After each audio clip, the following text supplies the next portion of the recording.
हम जिस फिजिक्स से बड़े हुए हैं वो सर्टेनिटी की फिजिक्स है। अगर शुरुआती कंडीशंस पता हो तो फ्यूचर कैलकुलेट किया जा सकता है।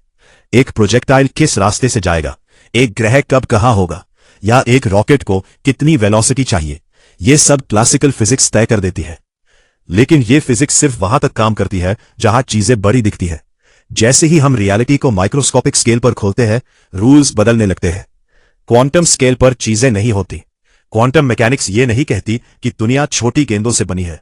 वो कहती है फंडामेंटल लेवल पर कोई ऑब्जेक्ट नहीं, सिर्फ प्रोबेबिलिटी डिस्ट्रीब्यूशंस है। इलेक्ट्रॉन कोई बिंदु नहीं है, वो एक पॉसिबिलिटी है जो मेजरमेंट पर शेप लेती है। यानी रियलिटी पहले एग्जिस्ट नहीं करती, पहले पोटेंशियल होती है।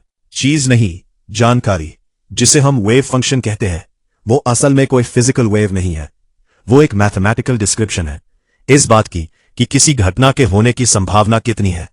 मेजरमेंट होते ही ये प्रोबेबिलिटीज कोलैप्स हो जाती है और हमें एक डेफिनेट आउटकम मिलता है। यहां से क्लासिकल इंट्यूशन टूट जाती है। ऑब्जर्वर इंसान नहीं। क्वांटम मैकेनिक्स में ऑब्जर्वर का मतलब आंख या चेतना नहीं होता। ऑब्जर्वर मतलब कोई भी इंटरैक्शन जो इंफॉर्मेशन निकाल ले। रियलिटी देखे जाने से नहीं, इंटरैक्ट होने से बदलती है। लेकिन सवाल यह है, क्या इंफॉर्मेशन खुद में कुछ फंडामेंटल है? इंटेंगलमेंट, दूरी का अंत। जब दो क्वांटम सिस्टम्स एक साथ डिस्क्राइब किए जाते हैं तो उन्हें अलग अलग समझा नहीं जा सकता। उनकी प्रॉपर्टीज आपस में लिंक्ड होती है, भले ही उनके सिस्टम्स दूर हो, बीच स्पेस फैला हो। यह कोई सिग्नल नहीं है, कोई कम्युनिकेशन नहीं, बस यह दिखाता है कि सेपरेशन शायद फंडामेंटल कॉन्सेप्ट नहीं है। समय, एक दिशा या एक भ्रम।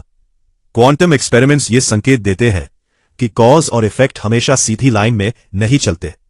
Future measurement choices past description को अफेक्ट करते दिखते हैं, कम से कम मैथमेटिकल सेंस में।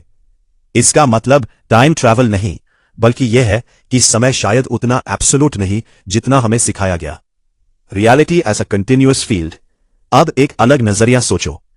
अगर यूनिवर्स एक कंटिन्यूअस क्वांटम फील्ड है तो पार्टिकल्स उस फील्ड की एक्साइटेशंस हैं। जैसे समुद्र में लहरें पैदा होती हैं, लेकिन पानी अलग नहीं होता। लहरें आती जाती हैं, समुद्र बना रहता है। इंडिविजुअलिटी दिखाई देती है, फंडामेंटल यूनिटी बनी रहती है। अग why this matters. Quantum mechanics ये नहीं कहती कि सब एक है या सब इल्यूजन है। वो बस इतना दिखाती है कि हमारी रोजमर्रा की भाषा solid, separate, permanent, fundamental level पर फेल हो जाती है। रियलिटी ज्यादा सटल है, ज्यादा इंटरकनेक्टेड है और हमारी इंट्यूशन से कहीं ज्यादा अजीब। Then ending thought. शायद सबसे बड़ी खोज ये नहीं है